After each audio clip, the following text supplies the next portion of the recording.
Welcome to Rivet Patterns. We are going to be making a stocking today.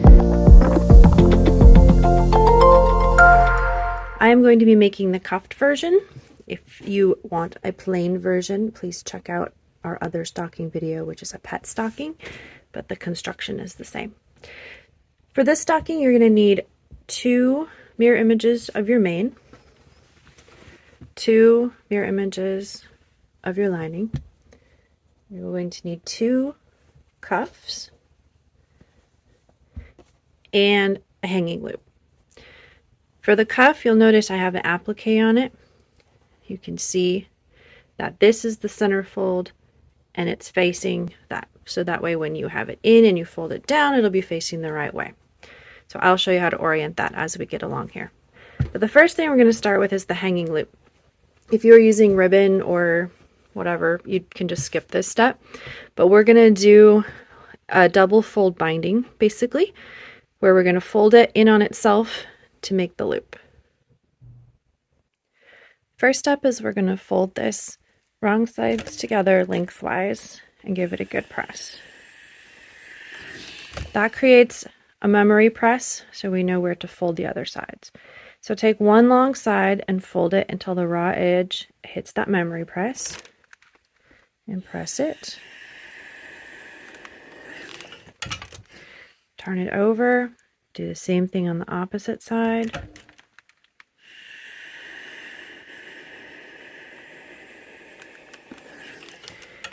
Then lastly, fold it all up nice together. Press that.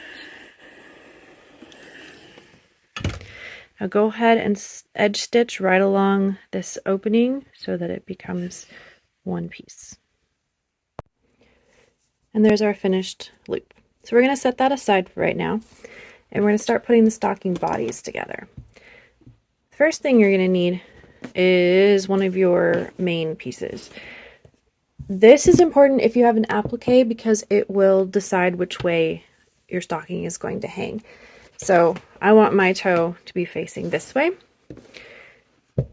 So, and if you don't have an applique, then it doesn't matter which step you start with, and it'll only matter with the hanging loop in the end. So if you have an applique, or even if you don't, where your fold is, this is the memory fold. So you're going to open this back up. Okay, we want this to be right sides together with the stocking. If you have an applique, it's going to be down here, not where we're stitching. So stitch right across the top, and then we'll come back. Now we're going to add one of the lining pieces. So you're going to pull your cuff up here, bring it down, and you're going to take one of the lining pieces and you're going to place it right sides together with the top unsewn part.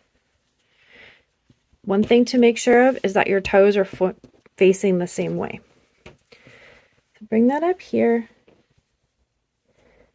and you're going to go ahead and stitch right across the top just like you did the last time.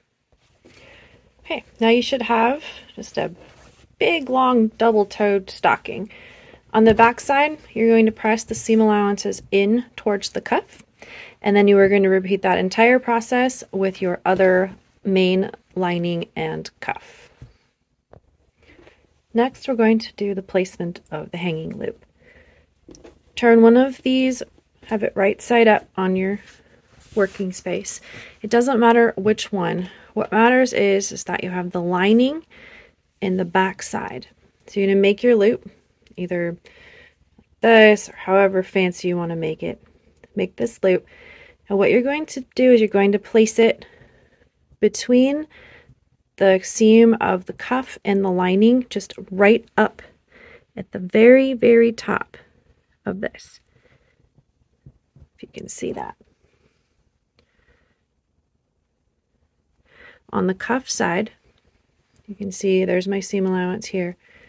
So lining, seam, cuff, loop. You want to get it as close to that seam allowance as you can so that when you turn it right side out, it'll be hanging up at that very corner.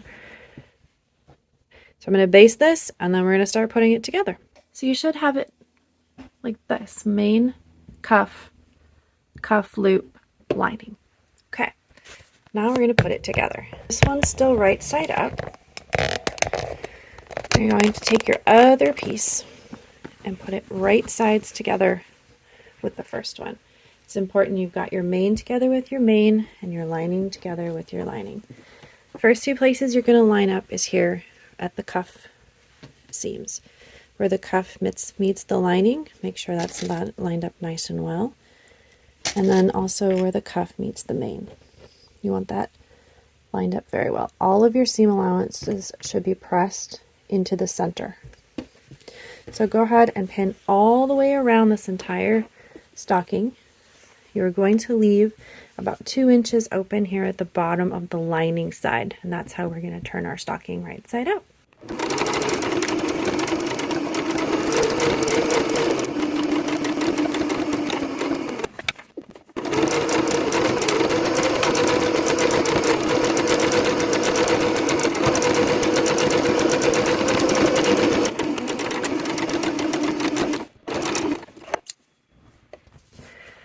We next need to clip our toe curves. Toe and heel.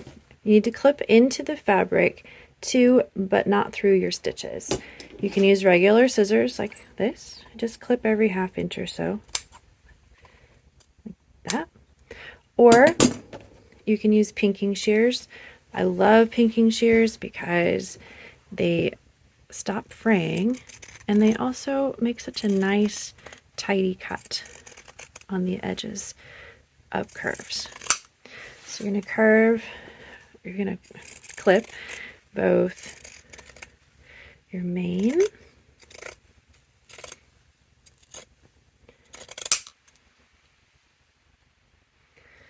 and the lining side.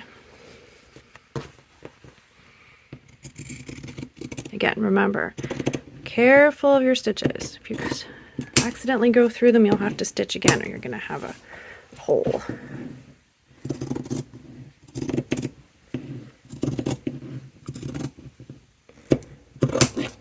Okay. So then, now we're ready to turn. So our entire stocking is going to be turned through the hole that you left.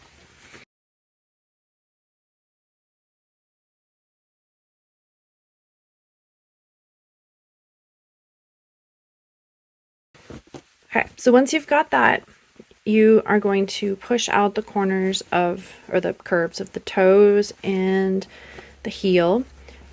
You can put a wooden dowel inside the opening to help push them out, or that purple thing, or just work them out with your fingers. And once you've done that, you're going to give the whole thing a really good press. Now it's all turned inside. Turn right side out, not inside out. So now we're going to go ahead and close this hole at the bottom. So just edge stitch that closed. And now we need to turn the whole thing so that the lining goes inside of the main. Just kind of push it in there, push that toe down. It can be a little funky, but it'll fit, I promise. Get the heel in the heel and the toe in the toe. Kind of work your way back.